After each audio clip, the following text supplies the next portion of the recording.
반갑습니다. 산골짜기 TV입니다. 방언에 대해서는 오해도 많고 또 여러 가지 공격들도 있는데 그 중에 몇 가지 더 말씀드려야 되겠다 싶어서 다시 영상을 찍습니다. 방언을 부정하시는 분들 중에는 방언을 경험해 보신 분도 있고 또 경험해 보지 못한 분도 있습니다. 그런데 그 두 분의 어떤 경향을 살펴보면은 이런 경향이 있습니다. 경험해 보신 분은 별거 아니야. 그건 아무것도 아니야.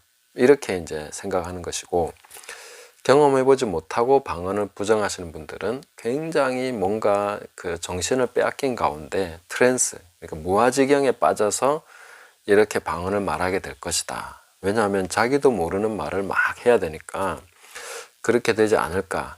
둘 다 이제 오해를 하고 있는 것이죠. 그래서 무아지경에 빠져서 그렇게 하는 것이 방언일 것이다 라고 생각하는 분들은 그런 거는 이제 타 종교에도 있다는 거죠. 이슬람이나 티베트 불교나 또 뭐 힌두교나 이런데 이교를 섬기는 사람들 속으로 들어가 보면 그 사람들이 막 무아지경에 빠져가지고 방언한다는 거예요. 그리고 뭐 무당들도 막 그렇게 방언한다는 거예요. 그래서 타 종교가 그렇게 하고 있기 때문에 이런 방언은 가짜다. 진짜 방언은 외국어만 해야 된다. 이런 식으로 이제 얘기를 하는 것이죠. 제가 그 부분에 대해서 두 가지로 반박을 해드린 적이 있습니다. 그 외국어로 한다고 해도 우리가 영어, 뭐 스페인어, 일본어 이런 것만 외국어는 아니지 않습니까? 우리가 모르는 외국어도 엄청나게 많습니다. 지구상에. 그러니까 지구상에 있는 수많은 외국어 중에 어떤 외국어인지 분간을 못하면서 이거는 알아듣지 못하는 언어야. 이렇게 말할 수 없다는 거죠. 왜냐하면 그 외국어가 진짜 어느 저 골짜기에 산속에 사는 한 부족의 언어라면 어떻게 하시겠습니까? 그런 경우가 있을 수도 있다 하는 것을 말씀드렸고, 또 외국어라고만 주장하시는 분들에게는 이 성경 속에 나오는 방언을 보면 그 방언이 꼭 다른 사람들이 알아들어야만 된다 하는 그런 류의 진술이 나오지 않는다는 것이죠. 오히려 방언은 사람들과 함께 있을 때에 막 방언으로만 얘기하게 되면 너희를 미쳤다 하지 않겠냐. 그 말은 무엇입니까? 그 방언은 알아듣지 못하기 때문에 막 얘기하고 기도하면은 그 방언으로 하는 것을 보면서는 유익이 안 된다. 그러니까 교회에서는 예언을 해라. 그리고 기도할 때 개인적으로 하나님께 말해라. 방언은 그렇게 이제 통역 안 하려면 그렇게 하라. 이렇게 말씀하고 있는 것이죠. 그래서 품위 있게 하고 질서 있게 하라. 이렇게 방언에 대해서 가르쳐 주십니다. 그래서 타종교에 있기 때문에 그 방언이 아니다. 이렇게 말하려면은 타종교에는 예배도 있고 타종교에 설교도 있습니다. 타종교에 헌금도 있습니다. 타종교에 신학교도 있습니다. 타종교에 찬송도 있습니다. 그런 거 다 타종교에도 있기 때문에 하지 말아야 된다면 교회 안에 할 수 있는 거 아무것도 없습니다. 정말 아무것도 없습니다. 그들에게 경전도 있습니다. 이슬람 코란 있죠. 불교에도 다 경전 있습니다. 힌두교도 경전 있습니다. 그럼 우리 성경을 버려야 됩니까? 그들도 경전 따라하네. 우리는 경전 따라하면 안 돼. 그런 식으로 하면은 아무것도 건질 게 없다 하는 것입니다. 다종교에 있기 때문에 우리가 하지 말아야 된다. 그런 논리는 옳토당토하는 논리다. 이렇게 말씀드리고 싶습니다. 그리고 방언을 경험하신 분들 중에 이제 이 방언은 뭐 하나만 한 거야. 알아듣지도 못하고 별 느낌도 없던데 뭐 이렇게 얘기하는 것이죠. 사실 하나님이 주시는 모든 은사가 다 그렇습니다. 처음에는 대단한 것처럼 보이지만 계속 하다 보면 실증도 날 수 있고 매너리즘에 빠지고 식상하게 되는 것입니다. 원래 다 그렇습니다. 천국 갔다 오는 거 굉장한 것 같죠? 계속 갔다 와 보십시오. 그런 경험도 그냥 심드렁해지는 것입니다. 굉장한 뭐 그런 충만한 기쁨과 막 늘 흥분되고 그럴 것 같죠? 안 그렇습니다. 네.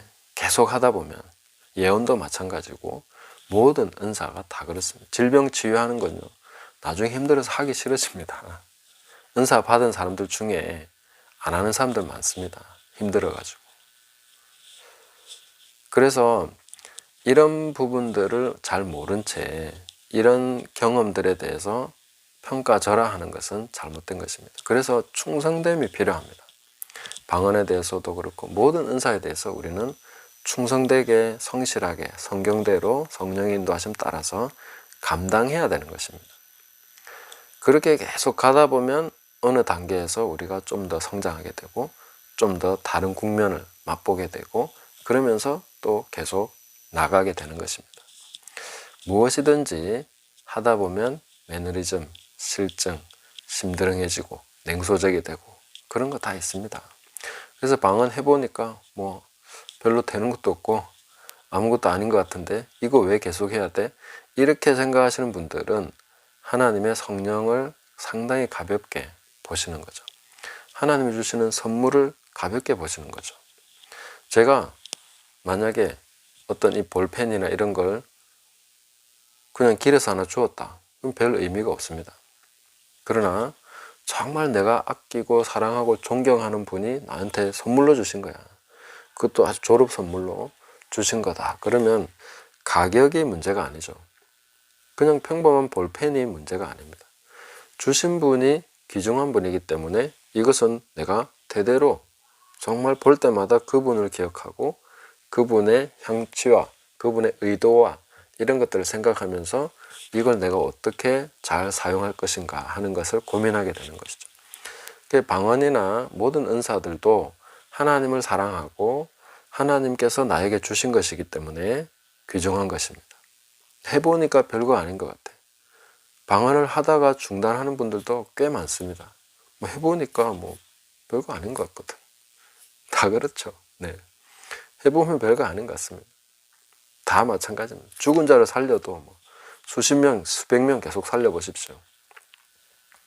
뭐 또 살아났네? 이러고 되는 것입니다. 그러니까 자신의 느낌, 자신의 판단만 가지고 해야 될 것이 아니라 우리는 항상 성경으로 가서 하나님 말씀이 무엇이라고 하고 있는가? 그분께서 이것을 주신 목적이 뭐냐? 거기에 따라서 충실하게 가는 것입니다. 그것만이 우리가 봐야 될 것입니다. 내 느낌이나 경험이나 이성적 판단 가지고 해보면 잘 알아듣지도 못하는 말 계속하면 뭐하냐는 거예요. 그 시간에 마음으로 묵상하고 하나라도 깨달아가지고 기도하는 게 더 낫지 이렇게 생각합니다. 그건 아주 순수하게 이성적인 판단이죠. 성경에도 그래 되어 있지 않느냐. 깨달은 마음으로 5마디 말을 하는 것이 1만 마디 방언보다 낫다. 그것은 교회의 유익을 말하는 것입니다. 교회 앞에서 그렇게 할 때는 방언 1만 마디 해봐야 아무도 못 알아들으니까 유익이 안 되는 건 사실이죠. 그러나 1만 마디 방언을 내가 하나님께 했다. 그거는 또 다른 이야기입니다. 사람에게는 1만 마디 방언 해봐야 하나도 못 알아듣습니다. 그러나 하나님께는 1만 마디 방언을 했을 때에 굉장한 기도의 응답을 받게 되는 것이죠. 이걸 우리가 놓치지 말아야 되겠습니다. 그리고 마지막으로 방언을 천상의 언어다 이렇게 말씀하시는 분들이 계신데 방언은 천상의 언어가 아닙니다. 방언은 지상의 언어입니다. 왜 그런지 우리가 말씀을 통해서 본다면은 이 방언은 어떻게 된다 했습니까? 나중에 온전한 것이 올 때는 끊어집니다. 멈추게 됩니다. 끝나는 것입니다. 그래서 이 땅에 있는 동안에 쓰라고 주신 것입니다. 천국에 가서 우리는 방언할 일이 없습니다. 왜냐하면 하나님과 맞대면 하면서 우리가 보게 될 것이고 거기는 사실 말을 안 해도 다 통할 정도로 영으로 통하는 세계인데 우리가 굳이 방언을 말해야 될 이유는 없습니다. 이 혀를 가지고 방언을 말할 이유가 없다는 것이죠. 오히려 성경이 뭐라고 말씀하고 계십니까? 고린도전서 13장 8절에 보시면 사랑은 언제까지 떨어지지 아니하되 예언도 패하고 방언도 그치고 지식도 패하리라. 언제까지 사랑은 떨어지지 않지만 예언, 방언, 지식은 패하게 된다. 여기서 지식은 우리가 알고 있는 knowledge가 아니라 이 지식의 은사를 말하는 것입니다. 그런 것이 이제 필요가 없어지는 거죠. 그러니까 방언은 천상의 언어가 아닙니다. 이 지상의 언어, 땅에 있는 동안에 우리가 충성되게 잘 사용해서 유익을 얻어야 되는 지상의 언어다. 이 땅 위의 언어다 하는 것을 우리가 분명하게 성경을 통해서 확인하고 방언에 대해서 올바른 태도를 가지면 좋겠습니다. 그래서 방언을 경험하셨다가 또 방언을 해보셨다가 중단하고 계시다면 내 경험, 느낌, 이성적 판단이 아니라 하나님의 말씀이 방언을 하나님과 말하라, 하나님께 기도할 때 쓰라고 말씀해주고 있습니다. 그리고 방언을 결코 금하지 말라, 성경은 그렇게 말씀하고 있습니다. 방언을 금하는 자들은 성경 말씀을 정면으로 반박하고 있는 것이죠. 한 번 더 인용하겠습니다. 고린도전서 14장 39절 그런즉 내 형제들아 예언하기를 사모하며 방언 말하기를 금하지 말라. 방언 말하기를 금하지 말라. 이렇게 말하면 또 이거는 고린도 교회만 해당되는 거죠. 고린도 교회는 문제가 많았잖아요. 이렇게 이야기합니다. 그러나 이 본문을 고린도 교회만 해당된다면 고린도 후서 전체를 그냥 다 버리십시오. 고린도 교회만 위해서 주신 건데 뭐 하려고 우리가 지금 읽고 그렇게 공부할 필요가 있습니까? 고린도 교회 거잖아요. 고린도 교회 주라 하세요. 우리 교회 거는 아니잖아요.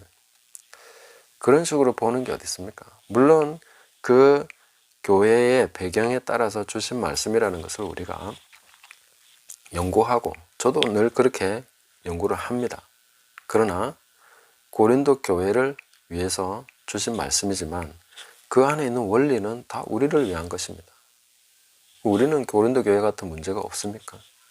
그 시대 배경에 따라서 우리가 해석을 달리해야 되는 부분이 있기는 하지만 그러나 이 성경 말씀 전체를 폐해버리는 방언에 대한 가르침 전체를 그냥 아예 무용지물로 만들어버리는 그런 식의 해석은 온당치 않은 것입니다. 그것은 성경 말씀을 잘못 다루는 것이다. 잘못 대하는 것이다. 이렇게 말씀드리고 싶습니다. 이 부분에 대해서 다시 생각하면서 방언의 유익을 저와 많은 분들이 함께 누리시기를, 그래서 이 땅에 있는 동안에 이 모든 유익을 통해서 강건해지고 하나님께서 맡기신 그 일들을 잘 감당하는 저와 여러분 되시기를 예수님의 이름으로 축복합니다. 감사합니다.